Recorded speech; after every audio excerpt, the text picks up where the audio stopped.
짐짜리라는 것이 있어요. 아역 배우가 도망을 갔던 적이 있었어요. 앞사람의 의자를 안전자세로 액션 하면은 막 흔들어요. 안녕하세요, 지은 배우입니다. 오늘은 좀 내용이 길어요. 그래서 내가 진짜 보조 출연을 한 번쯤은 꼭 해보고 싶다. 아래에 타임코드를 심어놨으니까 구간별로 가볍게 보시면 좋을 것 같고요. 재미와 흥미를 위해서 보조 출연 썰 먼저 빠르게 한번 보도록 하겠습니다.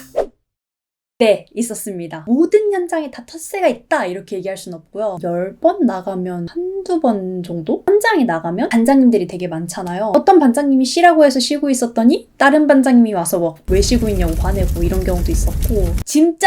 짐짜리라는 것이 있습니다. 저희가 이 현장을 가려면 버스를 타야 되잖아요. 이모님들이 버스 두 자리를 잡고 앉아서 그 옆에 짐을 놓으십니다. 그리고 사람들이 탈 때마다 이 시선을 이렇게 피하고 계세요. 화가 나죠? 화가 나는데 사실 이 보조 출연이라는 일 자체가 약간 일용직 같은 느낌이라서 다음에 그 현장을 안 가면 됩니다. 연예인 정말 많이 봅니다. 개그우먼 이수지?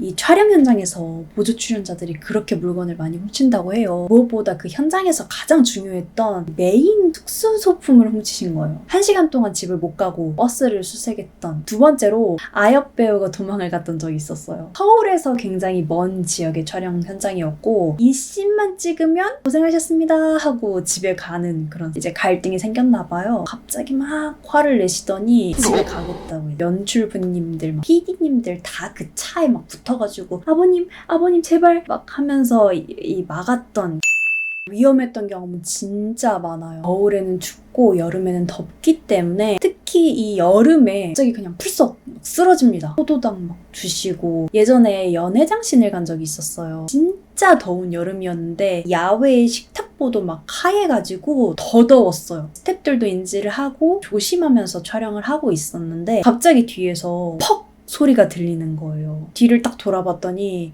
그 출연자 한 분이 눈을 가리시고 막 피가 이렇게 철철 흘러 넘치는데 풀썩 쓰러졌어요. 그게 알고 봤더니 샴페인이 더위 때문에 터져가지고 유리 파편이 이제 눈에 튀었던 거예요. 119 오고 촬영 갑자기 종료되고 정말 다행히도 눈을 다친 건 아니고 이 눈 주위가 다쳤다고 하더라고요. 정말 조심하셔야 됩니다. 정말. 비행기 사고 장면을 찍는데 저는 이게 세트장이니까 당연히 자동으로 장치가 되어 있을 거라고 생각을 했어요. 놀이기구처럼 재밌겠다 하고 촬영장을 갔던 거였거든요. 근데 이게 알고 봤더니 다 수동이었습니다. 앞사람의 의자를 안전자세로 이렇게 붙잡고 액션 하면은 막 흔들어요. 살려주세요! 살려주세요! 이제 앞에서 연출부님이 위로 하면은 뒤로 막 제끼면서 아래로 하면 아래로 제끼면서 했던 경험이 있습니다. 괴물이 나와야 되는 현장이었어요. 보통 괴물이 나오는 현장은 저희가 그 괴물이 어디에 있는지를 알아야 이렇게 놀라기 때문에 이 스태프분들이 초록색 쫄쫄이 옷을 입고 서 계시는 경우들이 많거든요. 근데 그 괴물이 되게 높게 뛰는 괴물이었어요. 대나무 막대기에다가 초록색 얼굴을 박아놓고 이렇게 들어주시면 괴물이 거기 나타난 거예요. 괴물이 여기서 한번 점프돼서 저기서 한번 이렇게 튈 때마다 주변에 있는 출연자들이 막 뛰다가 또 막 왕 놀라는. 이게 대체나 뭐 시대물, 재난물, 뭐 판타지물, 우리가 현생을 살면서 경험할 수 없는 그런 촬영들을 할 때 재밌는 것 같아요. 제가 카메라팀 경험이 있어요. 카메라팀 경험을 해봤던 보조 출연자로서 아무래도 암묵적인 서열은 있다. 저희는 청년 중에서도 노예 중에 노예 그냥. 근데 그 노예들끼리 진짜 재밌어요. 먹을 것도 막 챙겨주고 힘들 때 막 서로 도와주고 그런 따뜻한 정이 있고 매력이 있는 곳이 바로 보조 출연판이 아닌가. 본격적으로 보조 출연하는 방법을 알려드리려고 하는데요. 우선 제 소개를 해보자면 저는 2022년도에 디즈니 플러스 드라마 카지노 보조 출연 부반장을 했던 경험이 있고 이후에 4년 동안 100개가 넘는 현장에서 보조 출연 및 단역으로 현장 경험을 익혔던 지은 배우입니다. 보조 출연이라는 버킷리스트를 거의 6년 동안 가슴속에 품고 살았던 것 같아요. 왜 이거를 쉽게 이루지 못했느냐? 첫 번째, 이 배우 지망생은 보조 출연을 하면 안 된다라는 그런 이야기가 있었고요. 두 번째, 제가 현장에 대해서 너무 아무것도 모르니까 NG를 낼까봐 너무 무서웠어요. 나 때문에 혼날까봐. 세 번째, 처음에 보조 출연을 어떻게 접근을 해야 될지 이게 너무 어려웠었습니다. 그래서 제가 처음에 어려웠던 이런 기억들을 조금 꺼내서 최대한 쉽게 설명을 드리도록 하겠습니다. 보조 출연의 구조를 좀 크게 보면 보조 출연의 인력을 꾸리는 회사와 본격적으로 촬영을 진행하는 현장 두 가지로 나눠볼 수 있는데요. 이 회사는 크게 원청과 하청이라는 개념이 있어요. 이게 뭐냐면 처음에 원청에서 인력을 꾸릴 때 막 그럴 수 있잖아요. 지휘신이라든지 전쟁신이라든지 응원신이라든지 400명에서 600명이나 되는 이런 보조 출연 인력을 이 원청에서만 구하기가 굉장히 어렵단 말이에요. 부족한 인원을 하청으로 내립니다. 하청에서 원청에 필요한 인력을 같이 구해주게 돼요. 그러다 보니 여기서 이제 수수료가 발생을 하죠. 이 수수료 관련해서는 뒤에 페이 파트에서 한 번 더 말씀을 드리도록 하겠습니다. 회사의 안에는 각각의 지부가 있습니다. 지부가 뭐냐면 우리가 조별 과제를 한다고 가정을 했을 때 1조, 2조, 3조 이렇게 있잖아요. 팀 개념이라고 보시면 됩니다. 그래서 각 조의 조장이 있는 것처럼 지부에도 각각의 지부장이 있어요. 각각의 지부장님들이 나누어서 보조 출연의 인력을 꾸리게 됩니다. 근데 저희가 조별 과제를 할 때 1조에 소속이 되어 있는데 당연히 3조 같이 못하잖아요. 지부도 내가 만약 처음에 1지부에 소속이 됐다면 다른 지부로 변경하기가 굉장히 어렵습니다. 처음 지부에 가입을 할 때 신중히 조금은 생각해보고 가입하면 좋아요. 본격적으로 촬영을 진행하는 현장에서는 보조 출연자들을 통솔하고 인솔해주는 반장님이 계세요. 가장 대빵이 메인 반장님, 그 밑에 이제 부반장님, 그리고 3반장님, 남은 반장님들이 이제 지원 반장님들인데요. 그냥 통상 편의상 반장님, 팀장님 이렇게 불러주시면 됩니다. 짠!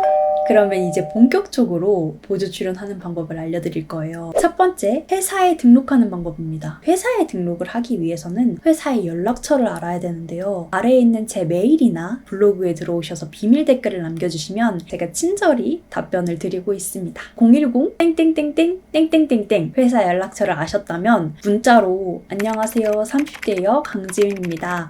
보조 출연 회사 등록하고 싶어서 연락드렸습니다. 일정을 맞춰서 회사에 직접 방문해서 계약서를 작성해 주시면 되는데요. 보통 회사는 여의도에 거의 몰려 있습니다.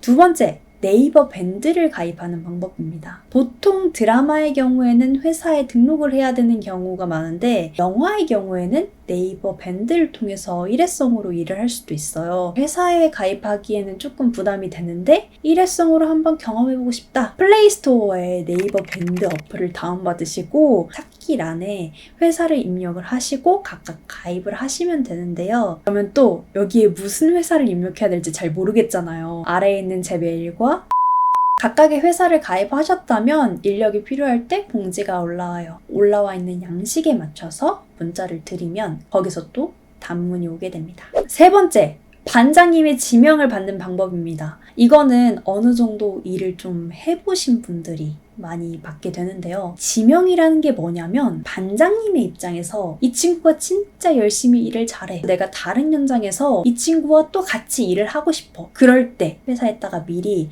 나 이 친구와 일하고 싶어요. 이 지명이라는 게 맘대로 막 넣는 건 아니고요. 미리 출연자의 연락처를 좀 따놔요. 너 혹시 이때 일정 가능하니? 먼저 물어보고 지명을 넣게 됩니다. 자, 그러면 보조 출연 일하는 방법은 알았는데 현장을 나갔더니 내가 처음 현장을 나온 줄도 모르고 알려주는 사람은 아무도 없고 그래서 간단하게 보조 출연 일하는 순서를 보여드리도록 할게요. 우선 집결지의 경우에는 드라마의 경우 여의도 3번 출구, 책강역 1번 출구에서 집결하는 경우가 많고 영화의 경우에는 합정역 2번, 8번 출구, 신사역 6번 출구에서 집결하는 경우가 많습니다. 콜타임에 맞춰서 집결지에 집결을 하셨다면 이렇게 생긴 일지와 이렇게 생긴 일지 둘 중에 하나를 작성하시게 돼요. 통상 영화의 경우에는 이 집결지에서 일지를 나눠드리는데요. 드라마의 경우에는 미리 인쇄를 해야 되는 경우가 많습니다. 이 일지를 어디에서 인쇄를 하냐면 네이버 밴드.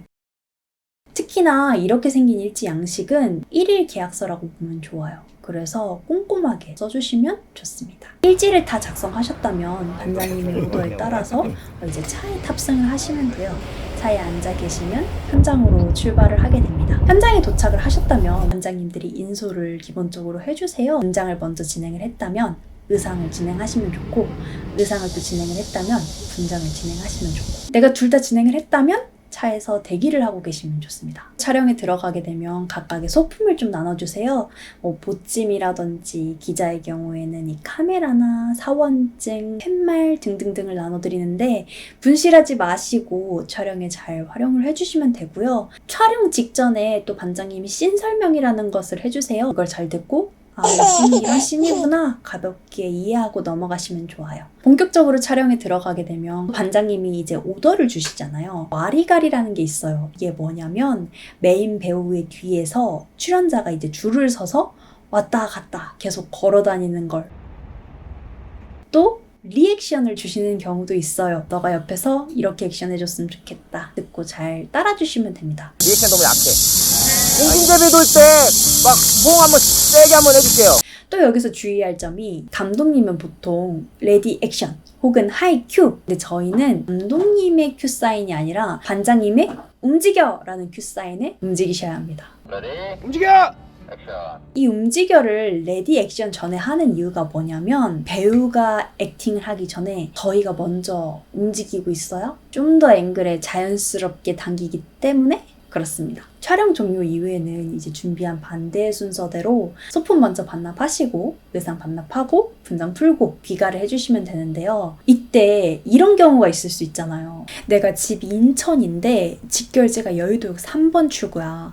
근데 촬영지가 인천이야. 그런 경우를 대비해 저희가 개출이라고 해서 촬영지에서 바로 집으로 귀가하시는 게 가능합니다. 반장님께 말씀을 드려서 그렇게 개출을 하시면 되고, 마찬가지로 출근할 때도 촬영지가 우리 집에서 가깝다. 바로 촬영지로 출근을 하는 개출을 하실 수 있습니다. 혹시 이 앞의 개념이 좀 이해가 되셨다면 조금만 더 심화를 나가보도록 할게요. 제가 두 가지의 용어를 좀 더 설명을 드리고 싶은데요. 일단 첫째로 연결. 이 연결이 뭐냐? 예를 들어 드라마에서 한 씬을 촬영한다고 가정을 했을 때 카메라가 한 번 찍고 끝! 이게 아니라 계속해서 반복해서 넓게도 찍었다가 가까이서도 찍었다가 옆에서 찍었다가 뒤로서 찍었다가 이렇게 막 여러 번 막 계속 막 다 딴단 말이에요. 이땅 알죠? 이땅 알죠? 이땅 알죠? 이딴 거를 이제 편집실에서 하나로 이제 짧게 편집을 진행을 하겠죠.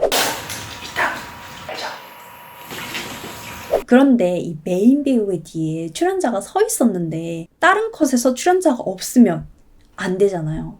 이거를 연결이라고 합니다. 또 버스에서 타는 장면은 야외에서 찍었는데 버스에 있는 내부는 파주 세트장에서 찍을 수도 있어요. 내가 외부에서 탑승을 했으니 내부에서 내가 있어야 되잖아요. 이것 또한 연결이라고 합니다. 두 번째, 왈라. 시장 씬이라든지 전쟁 씬이라든지 소리가 좀 크게 왁자왁자하게 나야 되는데 만약에 이제 소리가 좀 부족하다는 생각이 들면 마지막에 보조 출연자들을 모아놓고 이 소리만 따로 따는 게 있어요. 그걸 바로 왈라라고 합니다. 레디 액션!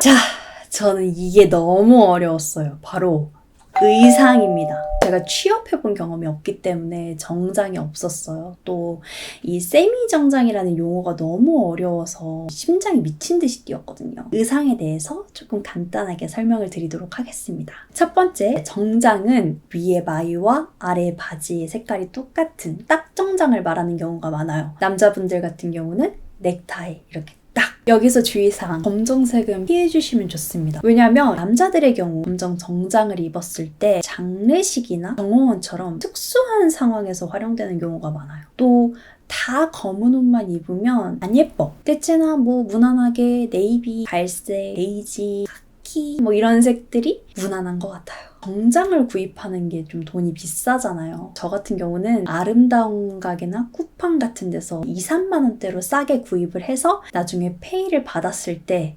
업그레이드를 하고는 했습니다. 두 번째, 세미정장. 이 세미정장은 이렇게 생각하면 쉬워요. 예를 들어 바지와 위에 마이 색상이 다르다든지, 바지는 정장 느낌인데 위에가 약간 블라우스나 와이셔츠의 복기라든지 약간 격식은 있으나 살짝은 좀 변형된 느낌? 세 번째, 캐주얼은 사실 청바지에 운동화만 신어도 굉장히 무난합니다. 그런데 이 청바지를 좀 선호하지 않는 곳도 있긴 하더라고요. 왜냐면 이 또 청바지를 준비해달라고 하면 다 청바지만 준비를 해서 청바지, 면바지, 치마 이런 것처럼 우리가 일상생활에서 편하게 입는 그런 복장이라고 생각하시면 될 것 같아요. 전반적으로 반장님들한테 여쭤봤을 때는 내 몸에 좀 핏이 되고 예쁜 옷이면 된다. 특히나 이 의상 같은 경우는 네이버 밴드에 자세히 올라와 있는 경우가 많아요. 그래서 한 번씩 이렇게 쑥쑥 보시면 좋을 것 같고요. 자, 주의사항이 있어요. 크게 3가지만 말씀을 드릴게요.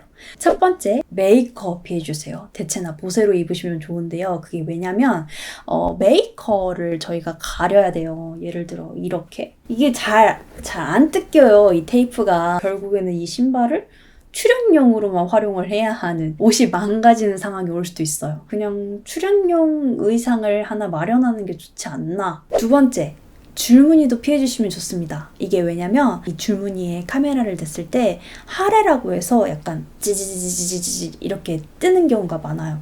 그래서 줄무늬도 조금 피해주시면 좋습니다. 세 번째, 사극과 시대극의 경우에는 의상을 다 주세요. 그래서 이너만 잘 챙겨 입으시면 좋고, 이 이너가 삐져나오지 않게 약간 브이넥으로 입어주시면 좋습니다. 근데 여기서 주의할 점이 있어요. 바로 뭘까요?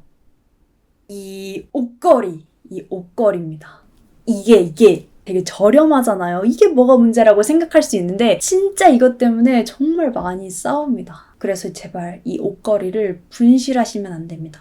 저 같은 경우는 의상을 갈아입었을 때 이 옷걸이가 내 거인 걸 확실하게 표현하기 위해서 그냥 제 옷을 이렇게 다 걸어둡니다. 이 옷걸이가 이제 제 거라는 거를 확실하게. 또 주의해야 될 점이, 옷걸이는 내 기준에서 봤을 때 물음표 모양으로 오도록 걸어주신다고 보면 좋습니다. 아셨죠? 뭐가 이렇게 생각하고 따지고 자시고 이런 게 많아 라고 보실 수도 있잖아요. 대망의 페이 타임이 왔습니다. 고생해서 일하셨는데 당연히 페이 받으셔야죠. 제가 앞서서 하청에서는 수수료가 발생할 수도 있다고 말씀을 드렸잖아요. 이 원청과 하청은 수수료의 차이가 조금 있습니다. 원청의 경우에는 가입비를 받는 경우가 없고요. 원천 징수 3.3%만 떼는 경우가 많습니다. 그런데 하청의 경우에는 경우에 따라 가입비가 있는 경우도 있고, 작게는 10%에서 많게는 20% 이상까지 수수료를 떼는 경우도 있습니다. 그럼 무조건적으로 하청이 안 좋냐? 그건 또 아니에요. 왜냐하면 페이가 들어오는 기간 때문인데요. 원청의 경우에는 내가 그달 일을 했다면 그 돈이 다 합산이 돼서 다음 달 말일에 들어오게 됩니다. 예를 들어 내가 3월 1일, 15일, 27일에 일을 했다면 그 돈이 다 합산이 돼서 4월 말일에 들어오게 되는 거죠. 그런데 하청의 경우에는 경우에 따라 좀 다르긴 하지만 당일에 들어오는 경우도 있고 2주 이내에 들어오는 경우도 있고, 그래서 급하게 돈이 필요하신 분들은 하청을 더 선호하시기도 해요. 자, 저희 페이 계산표를 한번 보도록 할게요. 영화랑 드라마의 페이 측정 방식은 조금 달라요. 그래서 영화는 조금 나중에 설명을 드리도록 하겠습니다. 드라마를 기준으로 봤을 때 2026년도 기본 시급은 1,320원이죠. 8시간 일했다고 가정을 하고 1시간 휴게 시간을 더했을 때 9시간. 이 9시간의 페이가 82,560원인데요. 근데 여기서 보여주시는 특장점. 30분만 촬영을 해도, 혹은 촬영을 아예 하지 않아도 무조건 9시간 페이부터 지급이 된다. 그래서 이 9시간을 기준으로 이 전을 꿀이라고 해서 꿀기, 9시간 딱 풀로 채웠다, 풀기, 그리고 그 다음을 연장이라고 얘기를 합니다. 그럼 연장을 하면 당연히 연장 페이 1.5배가 붙고요. 밤 10시 이후에도 야간 시급 1.5배가 붙고요. 밤 10시 이후에 연장을 했다. 그러면 2배가 붙게 됩니다. 자, 그러면 이 시간이 언제부터 측정되는지 궁금하실 수도 있잖아요. 바로 콜타임, 직결 시간부터 측정이 됩니다. 예를 들어 내가 오전 7시에 여의도역 3번 출구에서 직결을 했다. 근데 촬영지가 순천이다. 그러면 7시부터 순천으로 이동하는 시간까지 계속 측정이 된다고 보면 돼요. 이 시간은 촬영이 종료가 되면 종료가 됩니다. 그럼 내가 만약 순천에서 촬영이 종료가 됐는데 이 서울까지 올라오는 시간이 또 걸리잖아요. 그럼 너무 손해가 아닌가요? 라고 생각하실 수도 있는데, 그래서 드라마는 지역비를 들이게 되어 있습니다. 거리가 멀어지면 멀어질수록 돈은 더 비싸지고요. 한 장, 두 장, 세 장 이렇게 더해지는 방식으로 지급을 하게 되어 있습니다. 그런데 여기서 영화가 조금 다르다고 했잖아요. 영화는 지역비가 없어요. 대신에 이 페이가 언제까지 측정이 되냐면 직결지로 도착하는 시간까지 측정이 됩니다. 즉, 드라마의 경우에는 직결지에서 촬영 현장까지 그리고 촬영이 종료되는 시간까지 페이가 측정이 되는 대신에 지역비라는 것이 추가로 붙는 거고, 영화의 경우에는 직결지로부터 촬영 현장까지 그리고 촬영 끝나고 다시 직결지에서 복귀하는 시간까지 페이가 측정이 되는 거라고 보면 돼요. 어렵지 않으시죠?